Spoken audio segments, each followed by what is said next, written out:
Hoy hablaremos acerca del efecto de una realidad que todos vivimos hoy en día, que son las redes sociales, tanto en la producción, diseminación y asimilación de una obra. La manera en que estas mismas redes sociales han, digamos que, ayudado o contribuido a que exista un conocimiento inmediato, instantáneo de lo que está ocurriendo en otra parte del mundo, y mientras que a la vez generan también, a través de esta vertiginosa velocidad con la que llega la información, un montón de desinformación acerca de lo que el contexto verídico que está detrás de cada obra. Entonces vamos a hablar un poco de este efecto. Considerando América Latina y el tipo de arte que ha surgido y cómo se ha recibido en esta nueva realidad de las redes sociales, un tema que me pareció muy importante resaltar y explorar aquí es el del artista Habacuc, que está aquí con nosotros. Él va a hablar acerca de una obra, vamos a hablar acerca de una obra que él presentó en el 2007, que fue al principio del momento en que las redes sociales comenzaban a adquirir gran poder. Y hablaremos acerca de cómo esta obra fue asumida por los medios y cómo esto se convirtió en cierta manera en la extensión de la obra. Algo que es muy interesante es que un importante sociólogo de Costa Rica, Sergio Villena Fiengo, decidió enfocarse en el tema de la exposición de Habacuc, y él, en conversación con él, hizo una investigación sobre el incidente y publicó un libro que tenemos aquí, que pueden ver, es El perro está más vivo que nunca, arte, infamia y contracultura en la aldea global. De manera que ellos dos van a presentar brevemente y luego tendremos una conversación. Habacuc, Guillermo Vargas, estudió para ser docente de educación especial en la Universidad Interamericana de Costa Rica. Él se describe, sin embargo, como artista autodidacta. Trabaja en varios medios, incluyendo la fotografía, el dibujo, la intervención al espacio público, la instalación, el teatro, el video. Ha expuesto en México, Nicaragua y Costa Rica, así como en el Banco de Desarrollo Interamericano de los Estados Unidos. Él ha ganado el primer lugar en la Bienal Bienarte, que es la Bienal Centroamericana Costarricense, de la Bienal del 2005, 2007 y 2009. Posteriormente a la exposición 1, que es el título del proyecto que trataremos hoy aquí, él fue escogido como uno de los 6 representantes de Costa Rica para presentar su obra en la Bienal Centroamericana en Honduras en el 2008 y otra vez para la Bienal del Istmo en el 2010.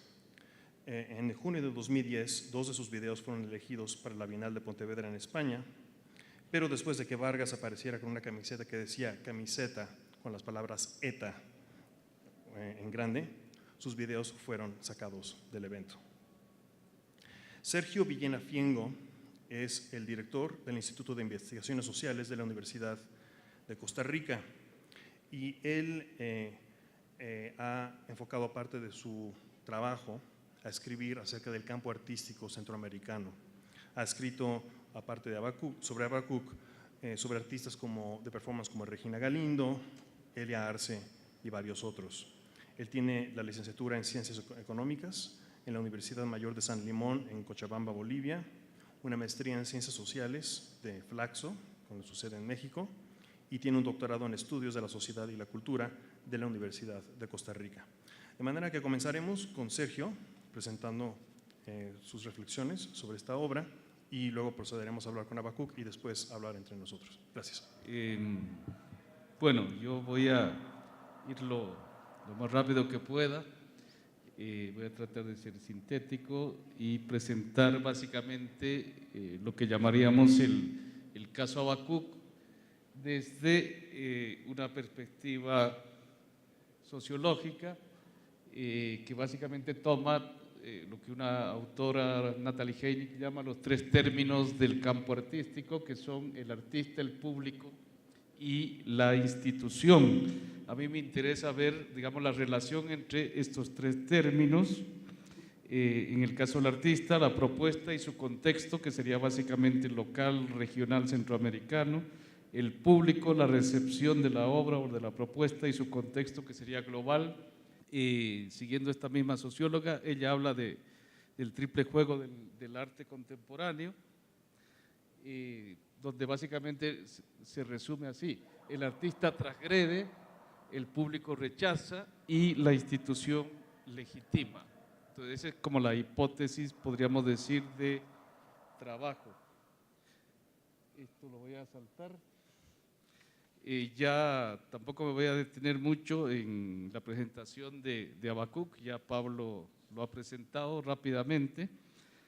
Simplemente pues hay que decir que es un artista que cuando hizo esta propuesta, digamos, ya contaba con lo que los sociólogos llamamos un capital simbólico acumulado dentro del campo artístico costarricense y centroamericano. La propuesta, y aquí me voy a detener un poquito más, fue presentada en la Galería Códice en Managua el 16 de agosto del 2007. Yo no puse imágenes en la presentación porque prácticamente esto ocurre sin imágenes. Hay una sola imagen relevante, que es esta, que está en la tapa del libro, que es la de un perro, ¿no es cierto?, amarrado, que tiene al frente una leyenda que dice, escrita con croquetas, con comida de perro: eres lo que lees. Un mensaje, digamos, críptico. Hay otros elementos que participan en la instalación, a los cuales tampoco voy a hacer referencia porque, por razones básicamente de tiempo. Entonces, hay una primera fase que es la puesta en institución, o sea, tomar el objeto perro callejero y trasladarlo a la manera de Duchamp, diríamos, a el cubo blanco o a la galería. Eso podríamos interpretarlo como la introducción dentro de la institución arte de un objeto básicamente profano. Y la segunda fase de la propuesta es lo que podríamos llamar la puesta en medioesfera. Es decir, Habacuc toma el perro, lo pone en la galería. Al día siguiente el perro desaparece y el mismo Habacuc, con la ayuda de otras personas, filtra la noticia de que el perro había muerto de hambre en la exposición. A partir de ahí, digamos, salimos del cubo blanco, salimos de la institución arte y entramos al circuito mediático.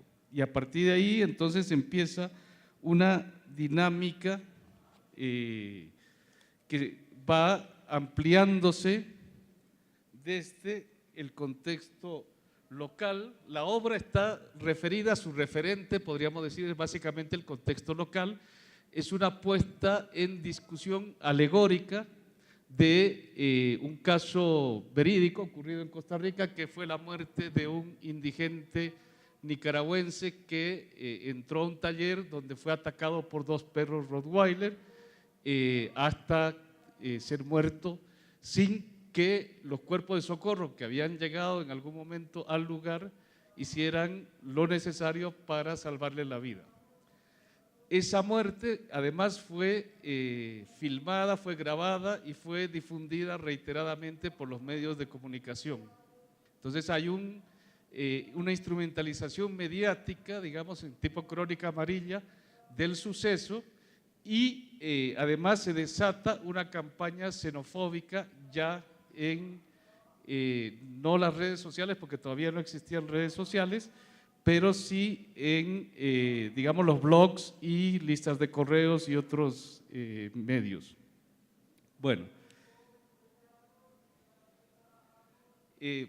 aquí podríamos hablar entonces de una vida precaria, la de Natividad Canda, y a la vez una muerte no llorada, ¿no es cierto?, tomando como referencia a Judith Butler, que habla de cómo hay muertos que merecen o que son llorados y hay muertos que no son llorados. El caso de Natividad Canda es alguien que tiene una vida precaria y además cuando muere físicamente no se hace un duelo, sino que hay un escarnio público de su propia muerte. Esto pues significa, perdón, aquí una toma, entonces, digamos, de posición de Habacuc en relación con lo abyecto, ¿no es cierto? Hay una identificación, diríamos, entre el arte, la acción del arte y la problematización de las vidas abyectas, de las vidas precarias, de las vidas marginales, de las muertes no lloradas. Ahora bien, a diferencia de los casos tal vez que veíamos ayer, la representación, ¿no es cierto?, en el caso de Dora Schutz o en el caso de las cenizas convertidas en diamante de Barragán, hay una representación, digamos, de la muerte, del objeto directa. En este caso tenemos una representación alegórica, porque Habacuc no pone una imagen de Natividad Canda o algo que directamente remita a Natividad Canda, sino que hace una especie de metáfora, ¿no es cierto?, donde Natividad Canda, el indigente muerto, es representado por Natividad, un perro callejero tan precario y tan abyecto como el propio Natividad Canda, hasta que es puesto en la galería, ¿no es cierto? Entonces, como un objeto corriente, abyecto, abandonado, al que nadie le preocupa, que no preocupa a nadie, entra al museo y de pronto adquiere el estatus de, digamos, por un lado de obra de arte, pero además de animal sagrado, ¿no es cierto? Un poco tomando a Chesterton, podríamos decir, el perro, dog, se convierte en Dios, God, ¿no? Es como un juego de palabras ahí. Bueno, me apuro un poco porque esto… Pasamos a la segunda fase, ya hemos hablado del artista, la propuesta y su contexto. La segunda parte es la recepción del público en un contexto global. Y aquí entramos obviamente a una combinación de procesos. Uno es la puesta en mediosfera de la noticia, entre comillas, de que el perro había muerto, es tomada por los medios de comunicación tradicionales, por los periódicos, y aquí hay un periódico muy importante que es El País, ¿no es cierto?, de España, que, donde se publica una nota de la escritora Rosa Montero, que se llama Respeto, donde básicamente ella ataca esta obra, ataca al artista y reivindica, digamos, respeto para los animales. Entonces, a partir de ahí se desata una campaña para hacer un boicot animalista a la obra de Habacuc y al propio artista. Básicamente lo que se pide es que Habacuc sea, digamos, expulsado del campo artístico, sea censurado y sea sometido a un proceso de sanción, si no legal, al menos moral. A partir de ahí entonces se desata un activismo, hay una campaña en redes solicitando apoyo para el boicot.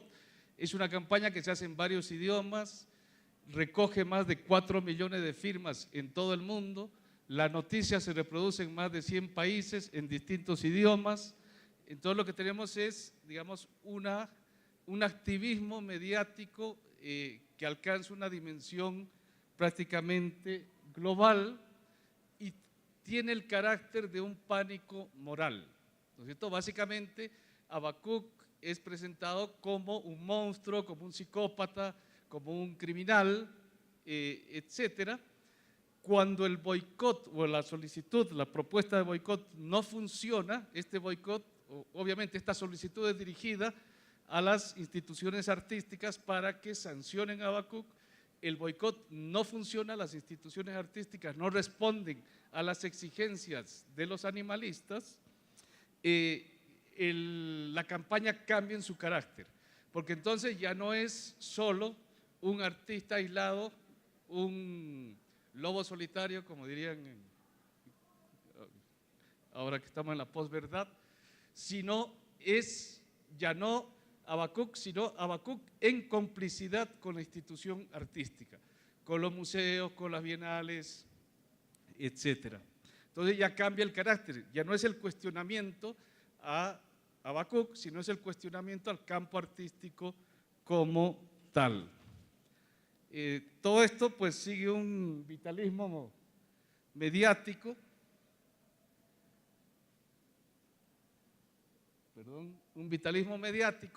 donde es una especie de bola de nieve que va creciendo, ¿no es cierto? Miles y miles de mensajes, blogs, en tonos cada vez más subidos, más beligerantes, que van alimentando, digamos, eso que habíamos llamado un pánico moral. Contra toda esta presión, Habacuc no cede, digamos, persiste en lo que conciencia que llamaríamos una ética de lo real, ¿no es cierto?, a toda esta presión, porque lo que los animalistas quieren al menos es que Habacuc haga un acto de contrición, se arrepienta, pida perdón, etcétera, y Habacuc no lo hace. Para provocar aún más, él mismo firma la solicitud de boicot en su contra y además crea un socias y le manda información al principal activista, que es Sancho, para seguir alimentando el ciclo, digamos, mediático vitalista. En resumen, esta parte podríamos decir el proceso sigue varias etapas, ¿no es cierto? Se configura una cadena que empieza con la instalación, la puesta en galería, la puesta en red, la difusión a través de un blog, la publicación en medios tradicionales como periódicos y posteriormente la entrada, digamos, en red. Es multimedial, de alguna manera ya lo acabo de decir.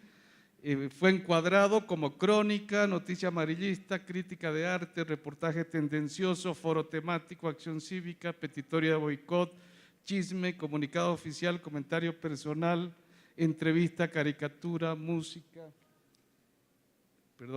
multigenérica, etcétera. ¿No es cierto? Entonces transcurre por varias etapas, por varios medios, participan distintos actores y genera distintos tipos de textualidad que pues va alimentando el ciclo. En todo este ciclo tenemos, digamos, dos polos que se retroalimentan también de alguna manera, que son, por un lado, la canofilia, ¿no es cierto?, la reivindicación de los derechos de los animales, la importancia de cuidar a las mascotas, etc. Hay una sensibilidad, una comunidad de sentimiento, para retomar la categoría animalista, que demanda castigo por un acto de supuesta crueldad contra un animal, y al mismo tiempo hay una especie de discurso de odio, digamos, contra el artista, contra el campo artístico y finalmente contra el arte contemporáneo.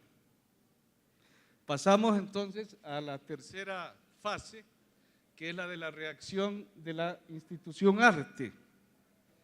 La pregunta es si la institución arte reacciona como cómplice, aceptando el hecho, legitimándolo, o si negocia o, en el extremo, rechaza esta propuesta. Esto implica, ¿no es cierto?, pasamos del criterio profano del gran público al criterio experto, o sea, de los actores que operan dentro del propio campo artístico, artistas, curadores, críticos, etcétera. Básicamente, pues aquí cambia el rasero, ¿no es cierto? Ya no se valora la obra o la actuación de las instituciones artísticas en términos de sentido común animalista, podríamos decir, sino de criterios internos al propio campo artístico, la propia historia del arte, los propios criterios de valoración artística, que son criterios expertos alrededor de lo que podríamos llamar, digamos, la estética de lo contemporáneo. Todo esto evidentemente está atravesado por también luchas internas dentro del campo artístico, porque, como todos sabemos, el campo artístico es un campo de lucha, donde hay una serie de actores que buscan por su parte acumular capital simbólico, y esa búsqueda de capital simbólico se hace, entre otras cosas, tomando posición respecto a este tipo de casos polémicos, ¿no es cierto? Cómo reaccionan las instituciones y los actores del campo en relación con este tipo de polémicas. Aquí obviamente el dilema es entre la censura y la autonomía, ¿no es cierto? Cómo responder a las exigencias extraartísticas que vienen desde el campo político, desde el campo religioso, desde el campo animalista en este caso, respecto a cómo procesar polémicas artísticas dentro del propio campo artístico.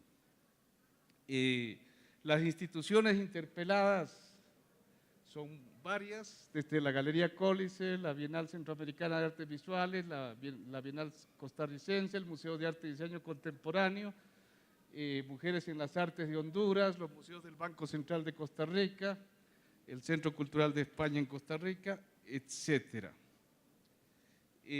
Todas estas instituciones, no tengo tiempo para detallar las tomas de posiciones específicas de cada uno, pero digamos van asumiendo determinado tipo de posiciones, porque los animalistas, además de presionar al campo artístico, presionan a las autoridades políticas costarricenses, y algo que es muy importante en un caso como el costarricense, que es la cooperación internacional, que finalmente es en parte la que financia el arte contemporáneo en Costa Rica y en general en Centroamérica.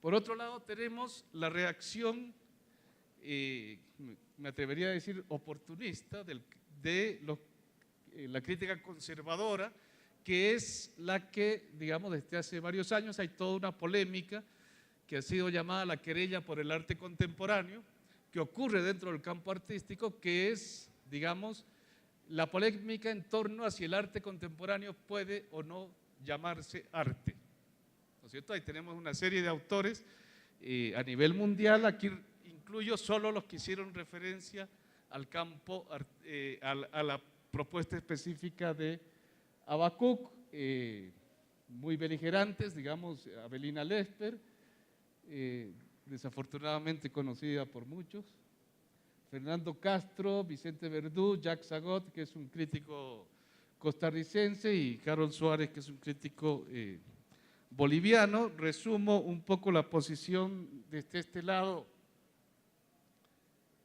en una referencia a Lesper. Lesper hace una especie, Lesper dice que el arte contemporáneo básicamente es un fraude, ¿no es cierto? Y hace una especie de diccionario de términos del arte contemporáneo, incluyendo uno que es crueldad, donde, digamos, el ejemplo arquetípico es Habacuc. Esto es interesante, ¿por qué? Porque Habacuc, de ser inicialmente considerado un psicópata o como decía, un lobo solitario, una persona díscola dentro del campo artístico, acaba convertido casi en el ejemplo paradigmático del arte contemporáneo, ¿no es cierto? O sea, ya para atacar al arte contemporáneo basta con atacar a Habacuc, que es el ejemplo supremo, digamos, de la infamia artística. Bueno, obviamente no puedo leer todo eso. Hay una crítica contracultural que también entra en escena, que básicamente, digamos, reivindica la transgresión, ¿no es cierto? Aprecia la intervención de Habacuc en términos de su valor contracultural, de su capacidad de poner, digamos, en crisis el sentido común cultural. Y finalmente estarían lo que podríamos llamar las intervenciones académicas, dentro de lo que yo incluiría pues también la propuesta mía y un par de trabajos más recientes, uno de Kensi Cornejo y otro de Claudia Alonso. Kensi Cornejo desde el ámbito del campo artístico y Claudia Alonso desde el ámbito animalista. Bueno, resumiendo, podríamos decir entonces que lo que aquí estoy llamando el caso Habacuc ha operado como un catalizador epistémico que ha provocado una amplia discusión pública, y eso ha permitido pues avanzar en el conocimiento de la dinámica sociopolítica en torno al arte contemporáneo, el cual por lo general, salvo en estos momentos de crisis como los que hemos estado analizando en este foro, opera como una caja negra, digamos, donde quienes no forman parte del círculo de iniciados no conocen su funcionamiento. Entre los efectos importantes,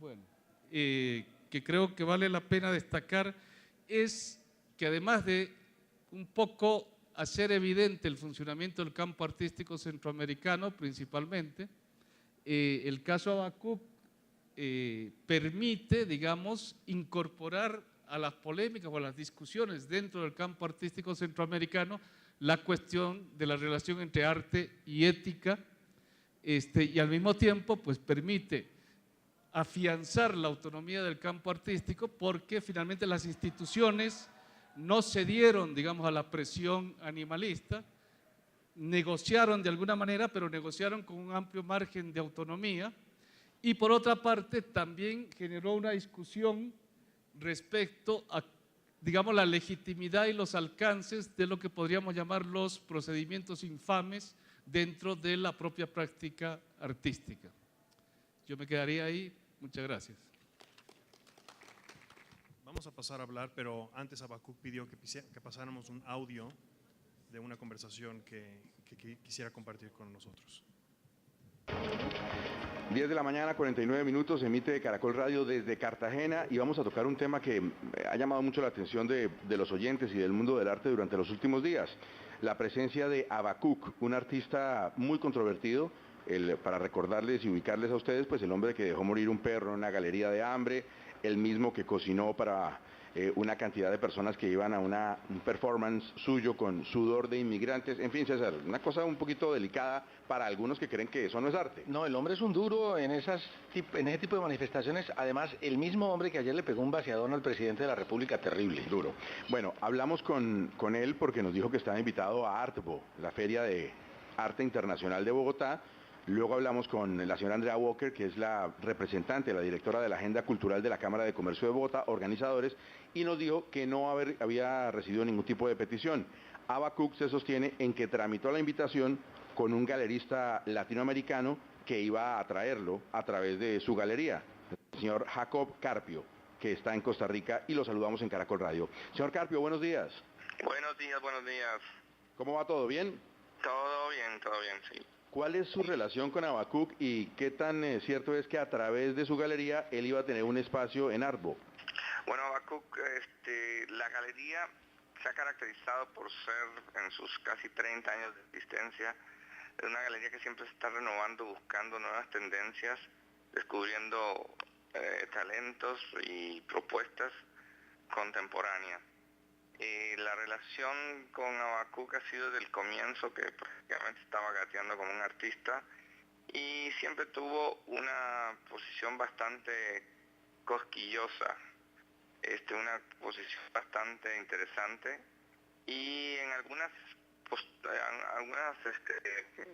propuestas de repente hay veces la galería no está como apoyando externamente, pero realmente si se va al trasfondo, y como él dice en la última muestra que tuvo en Milán, la gente le cuesta digerir mi obra con la cabeza, pero sí lo está digiriendo con el estómago.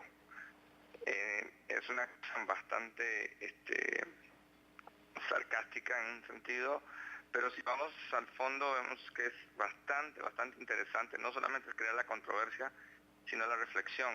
Y en el caso de que él me propuso algo que yo lo consideraba bastante interesante para Colombia, había como una idea de hacer como un trabajo con el tema de los desplazados, y entonces me estaba proponiendo para llevarlo a Artbo, y bueno, ya se acerca a Artbo y estábamos bastante abiertos, digamos, en el sentido de una propuesta interesante que podía llamar bastante la atención a un evento que supuestamente es un evento como de una empresa privada. Como es una feria de arte, no es una bienal, no la restricción que yo tuve en la Bienal de La Habana con 3 artistas míos que yo los propuse, y fui también censurado. En este caso yo estoy en una situación incómoda porque soy miembro del comité y apoyo la iniciativa de Andrea Walker, apoyo a María Fernanda Ocampo, apoyo la existencia de una feria que se está volviendo la feria latinoamericana, y hasta ellos, sin saber, con esta restricción están creando bastante atención también. Pero señor Carpio, pero a ver, usted lo propuso para Arbo, en algún momento su galería mencionó el nombre de Habacuc para venir a Bogotá, o después de escuchar la propuesta que había planteado Habacuc, se abstuvo de hacerlo. Mire una cosa, por lo general siempre tenemos propuestas de base que se dan, ¿no?, como propuestas para el evento, pero gradualmente siempre surgen como improntas de que algún artista de repente no tiene el proyecto terminado, que no se dio, y es como una selección que va con su nómina a jugar, ¿no?, a un partido importante, y de un momento a otro el técnico seleccionó a alguien y surge alguna propuesta interesante. En este caso, Habacuc es un artista de la galería, entonces la galería puede recurrir también a proponerlo dentro de la nómina interna de la galería. Claro, pero usted no lo propuso para Arbo. No estaba en la propuesta de Arbo. No, es decir, él pensaba que estaba como parte de la galería, porque es artista de la galería, y Claro. por eso de alguna manera pensó que podía venir a Colombia y que tenía el aval, pero la galería no lo presentó a los organizadores de la feria en Bogotá. Al principio no, pero sí, digamos, sí se comentó de que, bueno, voy a traer a Habacuc con una propuesta. Entonces, lo que me ha sorprendido es que se ha dicho, bueno, no traigas a Habacuc, pero sin ninguna razón. O sea, yo creo que no sé si es Andrea Walker o María Fernanda Ocampo que tengan noción de lo que es Habacuc. Más bien pienso que es como de los curadores independientes que les asesoran, que de repente han tomado esa posición de que definitivamente no. Entonces yo estoy entre la pared, no, con una posición de que supuestamente una feria de arte, sobre todo con el concepto que se está proponiendo como una feria de arte contemporánea, tenga la libertad en todo el tipo de manifestaciones artísticas. Pero la cosa es clarísima, es decir, Habacuc pensaba que podía venir a Colombia porque hacía parte de la galería. Usted, que estaba un poquito atado de manos por estar tan cerca de la organización, no lo presentó dentro de la propuesta. Eso quiere decir que formalmente él no podría venir a exponer a Colombia. Si quiere venir como invitado, compra su boleta y entra, pero no puede venir avalado por la galería suya, señor Carpio. No, escúcheme, perdón, que me ha cortado. Sí, le pregunto, no puede venir porque no está avalado por su galería y no hizo el procedimiento de acreditación para estar en Bogotá el señor Habacuc. Sí, definitivamente no, pero siempre ya como había hecho muchas veces en las ferias, en el mundo que yo hago, que siempre vengo libremente con propuestas que traigo, ¿no? Y que son a veces sorpresas. En este caso, digamos, podría ser una sorpresa, aunque yo ya con un poco de anticipo iba a manifestar de que Habacuc iba a tener, inclusive iba a pedir en el tema logístico de presentación de Habacuc, algún espacio extra. Bien. La sorpresa fue de que me ponen entre la espada y la pared, como le digo, como miembro del comité. Lo entiendo. De que hay censura, hay una censura, y eso va fuera de mi alcance. Ya, desde su punto de vista, ¿hubo censura? Hay censura al decirte que no puede traer a Habacuc. ¿Quién le dijo a usted que no podía traer a Habacuc? Uno de los asistentes de la feria, del comité. Es decir, oficialmente a usted la organización de la feria le dijo no puede traer a Habacuc y usted se abstuvo de meterlo en la propuesta. Sí, total. Luego sí hubo una, no sé si censura, pero por lo menos una decisión de parte de los organizadores de la feria de que Habacuc no estuviera en Colombia. Sí. Que escapa a su voluntad y a la de Habacuc, que sí querían venir. Sí, total. Señor Carpio, muchas gracias. Vamos a hablar con la gente de Arbo. Muy amable. Ok, muchas gracias. Bien, gracias Sergio y Habacuc.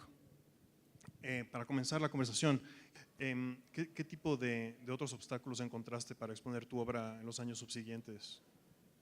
Yo tenía exposiciones pendientes cuando hice la obra en el 2007 y muchas me las quitaron. El subsecretario de la Comisión Europea, Franco Frattini, en ese momento, bueno, yo creo que ahora es de Relaciones Exteriores, sacó un comunicado a todas las embajadas para que no me dejaran entrar a ningún país.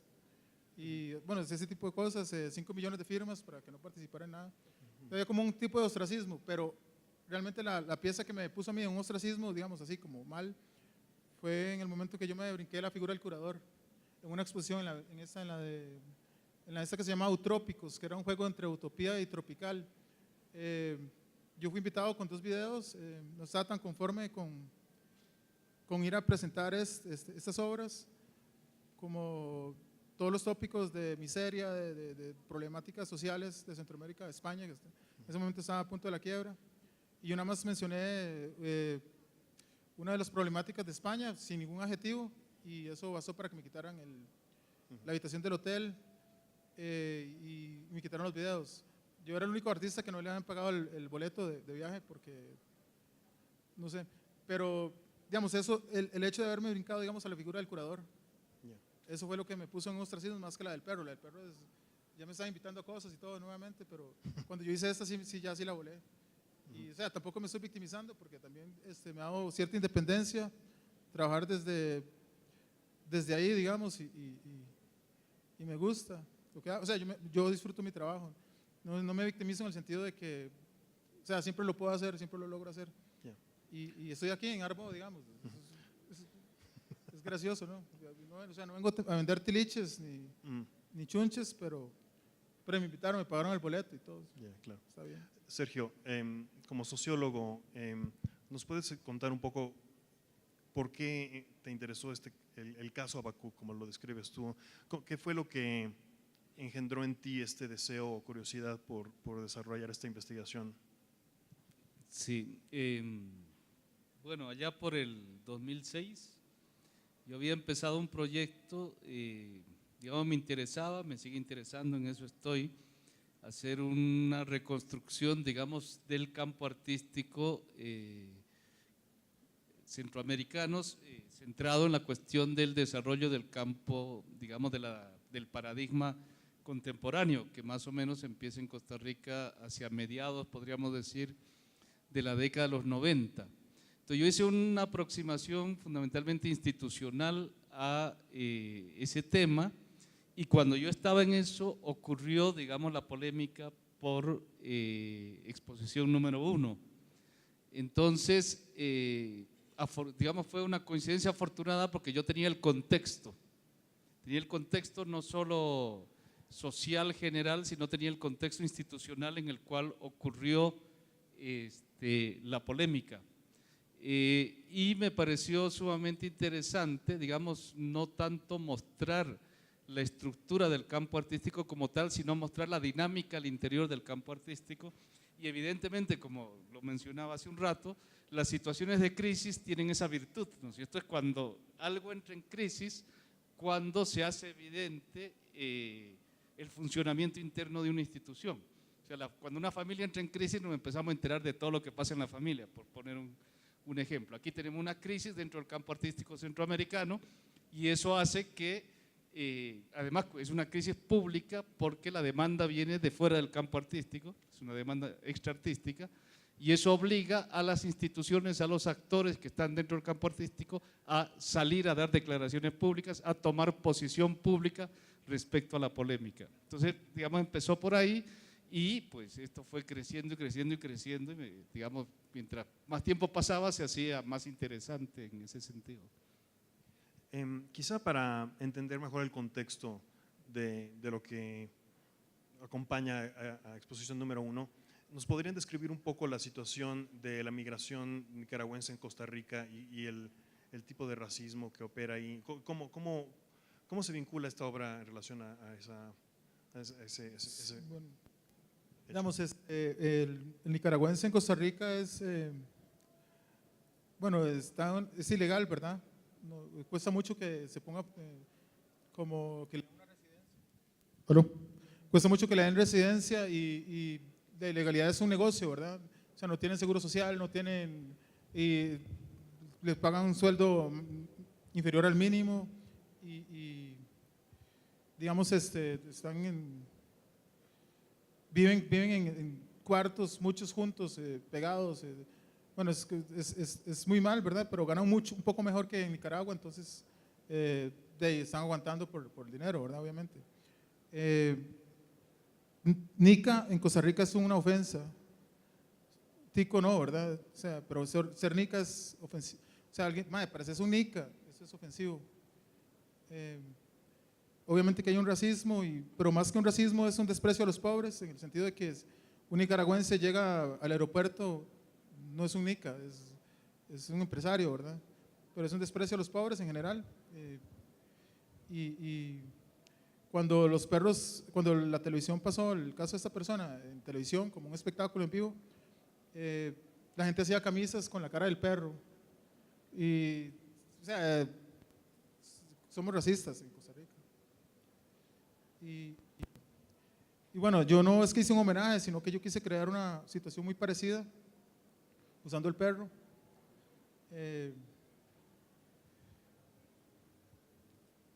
No sé, porque me causaba mucha inquietud, curiosidad, el fenómeno que se ha dado, digamos, en redes, en blogs. ¿Cómo interpretan ustedes el hecho que la reacción del público hacia un perro, hacia defender un animal como un perro, haya sido tan protectora, mientras que existe ese tipo de indiferencia hacia la vida humana de un nicaragüense en Costa Rica? Que el perro es un animal sumiso, ¿verdad? Y digamos como hay una relación diferente con un perro que con un gato, digamos, de sumisión. Y después que es más fácil sensibilizarse por un ser virtual que por el miserable de la esquina, digamos. O sea, es un poco hipócrita la reacción y conveniente, porque la gente se siente bien firmando una petición y si se topan a una persona en una situación de desigualdad, se cruzan de cera o indiferencia total, ¿verdad? Tal vez hay, digamos, dos cosas, diría yo, o tres. Una, que es la lectura descontextualizada, y aquí entramos a esa diferencia local-global. O sea, mucha de la gente que inicia el boicot y que inicia la bola de nieve, digamos, condenatoria, realmente no conoce lo que ha ocurrido o lo que ocurre con los inmigrantes nicaragüenses pobres en Costa Rica, no conoce Centroamérica, digamos, si uno empieza a analizar los datos o las tomas de posición, incluso de los críticos culturales que participan condenando, digamos, la obra, no se toman el trabajo de averiguar cuál es la geografía. Alguien que dice, ocurrió en Cartago, Nicaragua. Dice, bueno, pero vaya a un mapa y vea dónde está Cartago. Pues está en Costa Rica, no está en Nicaragua. Digamos, hay mucho desconocimiento, hay una lectura muy descontextualizada de lo que está ocurriendo, por un lado. Por el otro lado, hay evidentemente una sensibilidad, una comunidad de sentimiento, una sensibilidad creciente animalística que tiene que ver con la época, con la preocupación por el medio ambiente, la convivencia con las otras especies, los animales no humanos, etc. Y además me parece perfectamente válida, pero al mismo tiempo, digamos, ese sería un efecto de contenido, hay un efecto de medio, que es, digamos, el desarrollo de las propias formas de comunicación contemporáneas, digamos, donde se genera un pánico moral mediante un fenómeno, entre comillas, de contacto mediático, ¿no es cierto? A todo el mundo le empieza a llegar, estamos en el momento de los blogs, de las listas de correos, todavía no de las redes sociales, a todo el mundo le empieza a llegar peticiones, cadenas, correos, pidiéndole que actúe, digamos, contra esto que aparece como un caso de barbarie, digamos, incivilizada. Y mucha gente encuentra, como decía Baco, muy cómodo decir sí, apretar el botón. Digamos, hay un efecto de catarsis, hay un efecto como de síndrome liberal de culpa, el mundo está tan mal, entonces hagamos algo, y pues lo que está a mano es el chivo expiatorio al que hay que condenar apresuradamente, digamos. Entonces yo creo que son distintos factores. ¿Y nos podrían describir el tipo o sea, tú, Abacuc, como artista eres, o bueno, hasta el punto en el que estabas haciendo este tipo comenzaste a hacer exposición 1, y justo por esas épocas comenzaste a recibir muchos reconocimientos de la Bienal, de varios museos, es decir, no eras un artista completamente desconocido en aquel momento ya, pero mi pregunta es, ¿cómo respondieron las instituciones culturales, los museos y otros, aparte de Jacobo Carpio, por supuesto, que obviamente pues, defendió la obra, pero ¿qué tipo de papel jugaron quizá en abogar por tu obra? Como que la mayoría de las instituciones de Centroamérica, que eran las que yo tenía contacto, estaban como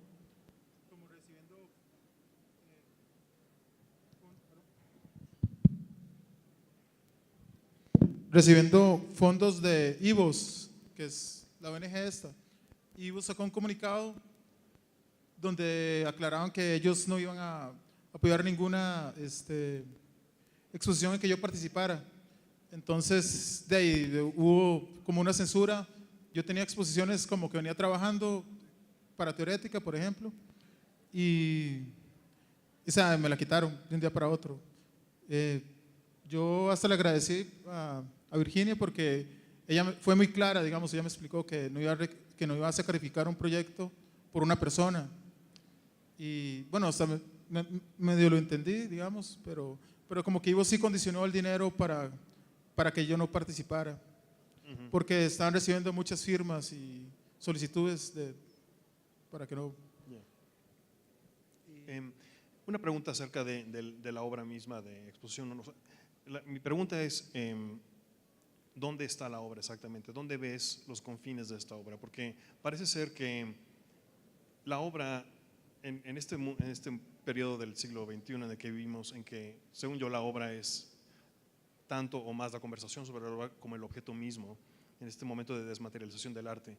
Yo me pregunto qué tanto consideras la obra como el debate mismo que ocurrió en las redes a través de la obra. Bueno, totalmente. Yo creo que la obra es todo, hasta el libro de Sergio y el hecho de estar aquí también. O sea, yo creo que hubo un momento que es como el detonante que genera toda esta cosa mediática, pero yo recojo todo esto mediático y lo voy archivando. Y es como la obra en sí, ¿verdad? En las leyes de Costa Rica, ¿cómo se defiende una obra en relación a libertad de expresión? ¿Qué tipo de recursos legales existen para proteger o para generar una demanda en contra de un artista que genere una obra de este estilo?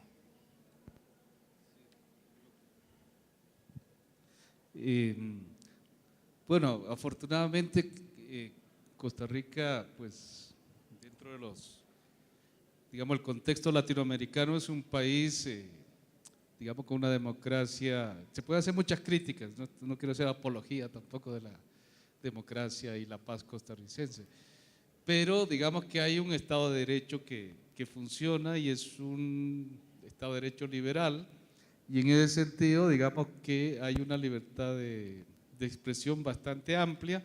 Hay mecanismos muy sutiles de censura o de autocensura que actúan, pero en principio podríamos decir que digamos, es muy difícil que una institución arbitrariamente, por lo menos una institución pública, pueda ejercer una censura muy abierta. Y yo creo que eso es como importante. Además hay que señalar que en ese momento, digamos, las leyes de protección animal, etcétera, tampoco eran, ahora existen una legislación mucho más rígida respecto a la relación con los animales no humanos. En ese momento, digamos, parte del boicot que se trató de promover exploró primero las vías legales, y por las vías legales realmente no había ninguna ley, ninguna norma que, digamos, pudiera por la cual se pudiera iniciar un juicio y enviar a la cárcel a Habacuc, que eso es lo que, digamos, en principio se planteó. Entonces pasó de la sanción legal a la sanción moral, ¿no es cierto? Y digamos que yo creo que, por un lado, la legislación es amplia, y por el otro lado, un poco lo que yo trataba de destacar, yo creo que fue un momento muy importante en la afirmación de la autonomía del campo artístico costarricense y en general centroamericano. Hubo censuras disimulada, soterrada, etcétera, pero nadie salió públicamente a decir que había que censurar, por ejemplo. ¿No es cierto? Fue más sutil, digamos. Sí, sí.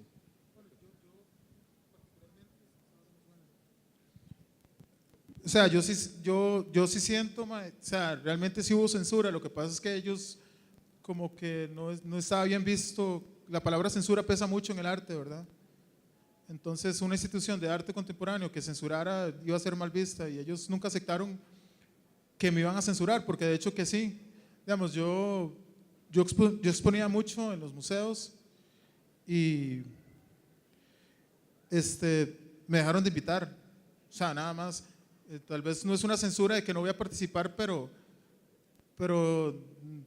no me invitaron más, digamos. ¿Y seguiste produciendo obra? Claro, ¿Cuál fue yo no he tu- parado de producir.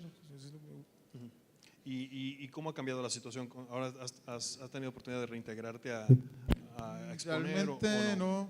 o sea, no me he integrado. Tampoco quiero, o sea, si me invitan a un foro o algo yo voy a ir, pero no.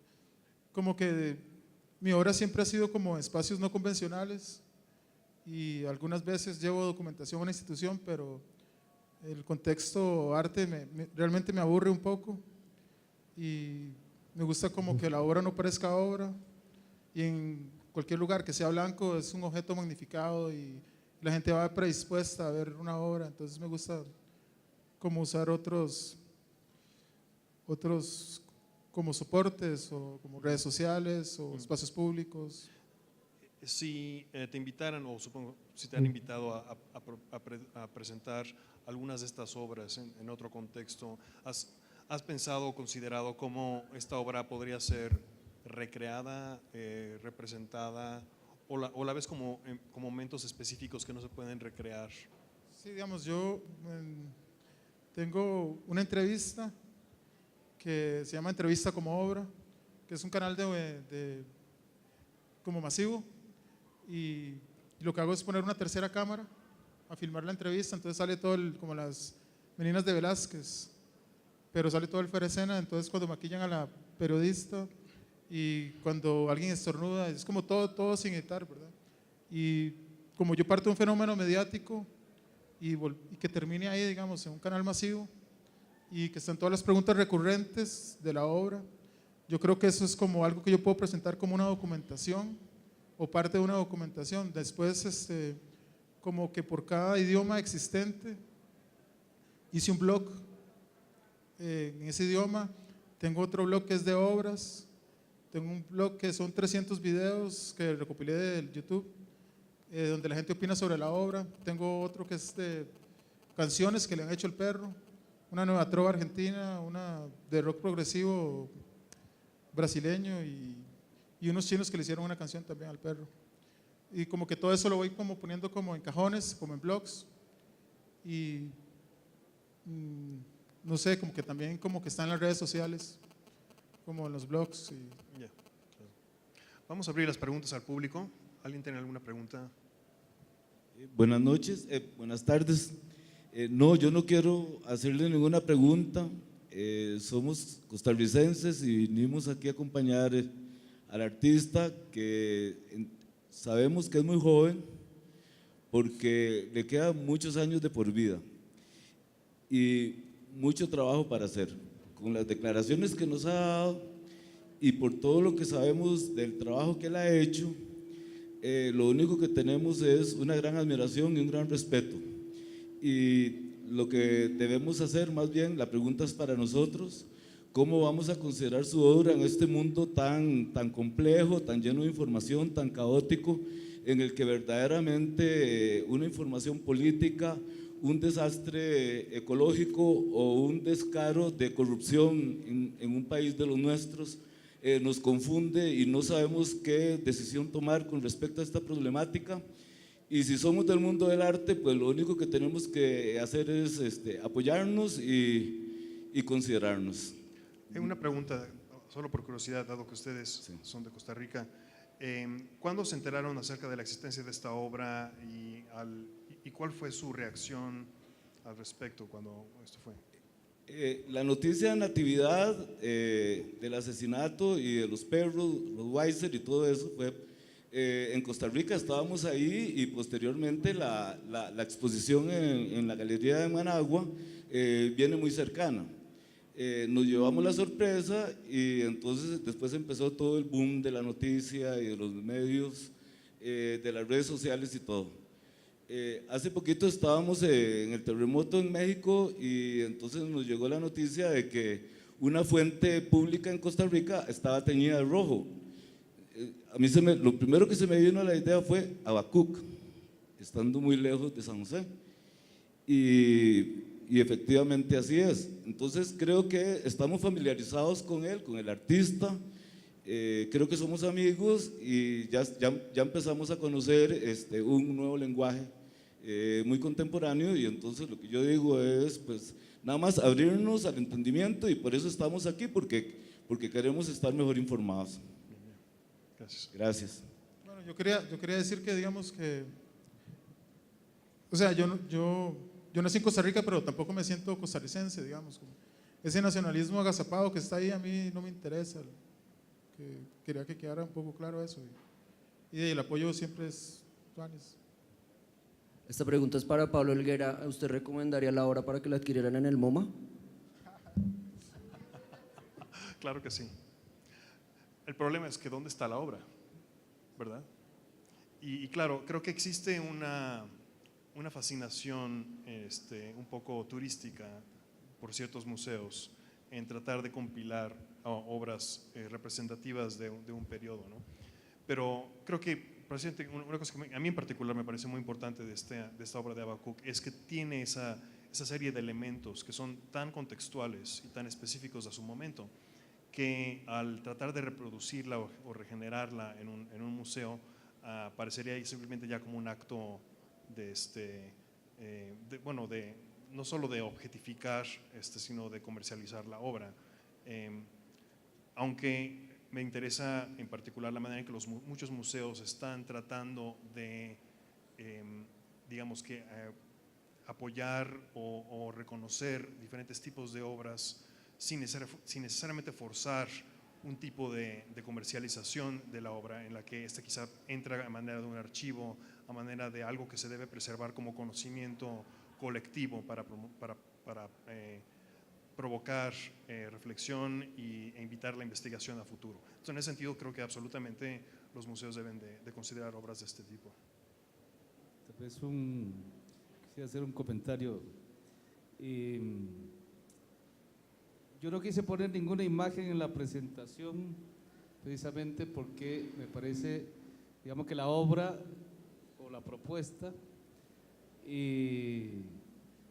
entre otras cosas, es importante por todo el activismo, el vitalismo mediático que genera, ¿no es cierto? En algún momento decía Borges que los partidos de fútbol ya no se juegan en el estadio, sino que se inventan en las cabinas de radio. Keprov en algún momento también decía que el arte futuro, estaba hablando en los 60, iba a ser un arte básicamente mediático, ¿no es cierto? Y Groys lo dice ahora también. Entonces, a mí esta obra, más allá de la discusión, digamos, con la cuestión moral, con la cuestión animalística, me parece que es una obra sumamente interesante en ese sentido, podríamos decir casi experimental, porque fue hace 10 años, digamos, de cómo se puede generar un arte relacional mediático, ¿no es cierto? De cómo un artista puede hacer una propuesta que dispara un proceso comunicativo que el propio artista va retroalimentando y que finalmente no termina nunca, ¿no es cierto? Que, como decía Habacuc, lo que estamos haciendo hoy es parte de la obra. O sea, en ese sentido el perro sigue más vivo que nunca, digamos. Bueno, hay una obra de Sildo Mireles que es muy conocida, que se llama Tiradentes, una obra que él realizó, creo, en el 74, durante la dictadura militar de Brasil, en la que consistió en él quemar unas gallinas vivas amarradas a un palo. No sé si conoces esta obra. Sí, sí. Y claro, esa obra, claro, generó consternación y sin embargo era una obra que era directamente vinculada a un acto, a un gesto político. Y yo me pregunto, ¿cómo se puede contrastar una obra así con una obra histórica de este tipo? Siendo que primero quizá el gesto o el comentario político de esta obra en particular quizá no fue inmediatamente asumido o digerido, y también el hecho de que quizá el animal, el perro, el mejor amigo del hombre, como supuestamente se dice, tiene un estatus muy especial en la cultura, ¿no? Mientras que un animal, bueno, un pollo quizá no tenga ese estatus. Entonces me pregunto cómo se puede contrastar este tipo de obra con…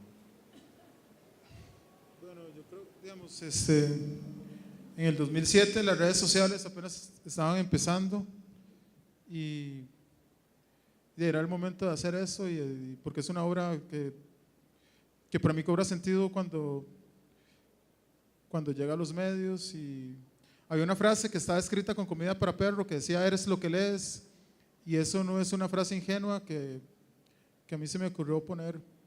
Entonces yo estaba buscando este fenómeno mediático, más que sacrificar los 3 perros. ¿Una pregunta más? Una pregunta última más, sí. No, quería preguntar si en algún momento decidió o pensó en decirle al mundo lo que había hecho y de alguna forma como callar a todos estos medios de comunicación que se armaron de una falacia para armar toda su red de comunicación. Sí, bueno, yo he sido como muy claro en la duda, como dejar la duda clara, como que quede la duda, ¿verdad? Que eso es lo que mantiene, digamos, el perro, que estemos hablando del perro todavía, ¿verdad? ¿Qué es la ética de lo real? ¿Cómo se diferencia de la ética a secas? Bueno, esa referencia es a Zizek y es a Lacan, ¿verdad? Que por cierto había alguien que decía que era como interesante ver Natividad Kanda, ¿no? Y Lacan, todavía como un juego ahí de la cuestión del perro. Digamos, la idea básica es la idea de una ética que reivindica el lugar de lo abyecto, ¿no es cierto?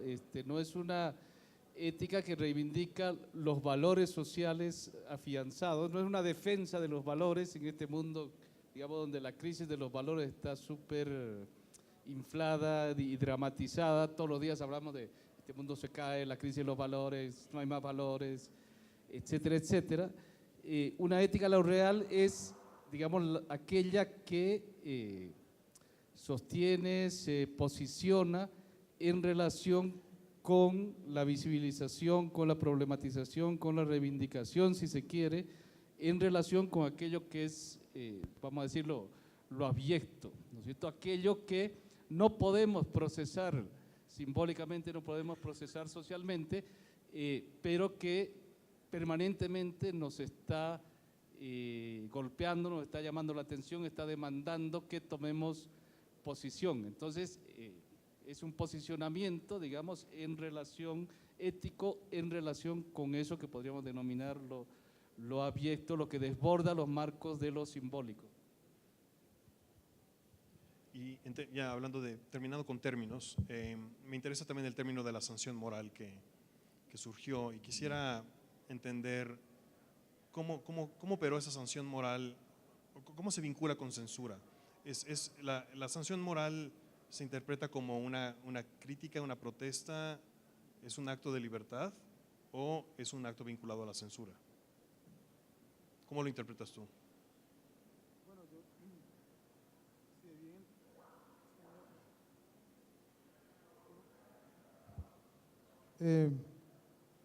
digamos, yo entiendo la moral como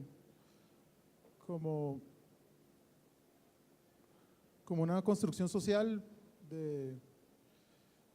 y en que viven las sociedades, ¿verdad? Conveniente para mantener ciertos poderes o ciertas tradiciones y ciertas relaciones de poder. Y muchas veces censuran, eso es lo que puedo decir, o sea, no sé, no entiendo el concepto que usted se refiere, o sea, yo sé lo que es moral para mí, digamos, pero no entiendo la pregunta muy bien. No, bueno, que es para, bueno, como tú decías, sanción moral era una invocación a que un grupo de personas protestara la obra de Habacuc. ¿En qué relación, cómo se relaciona eso con censura? Sí, digamos, aquí el llamado a la censura moral, básicamente, como decía, es, primero se intenta una acción legal y no hay mecanismos legales para sancionar el acto, digamos. Entonces, el siguiente paso ya no es una invocación a la ley, sino una invocación a la moral, a los valores, ¿no es cierto? Esta idea de que hay una crisis de valores y que, digamos, en relación con eso que es los valores establecidos de la sociedad, este hecho es inadmisible y, aunque no podemos condenarlo legalmente, lo que hay que hacer es someter al artista al ostracismo, someterlo a la muerte civil, ¿no es cierto?, lo que se llama muerte civil, es convertirlo en un paria social, ¿no es cierto? No podemos enviarlo a la cárcel, pero podemos convertirlo en un paria social o al menos un paria artístico. Podemos expulsarlo del campo artístico, impedirle que haga exposiciones, en fin, digamos, estigmatizarlo básicamente. Ya, claro. Bien, bueno, tenemos que terminar aquí. Los agradezco mucho por la conversación y espero que continúen con nosotros para la siguiente sesión. Gracias.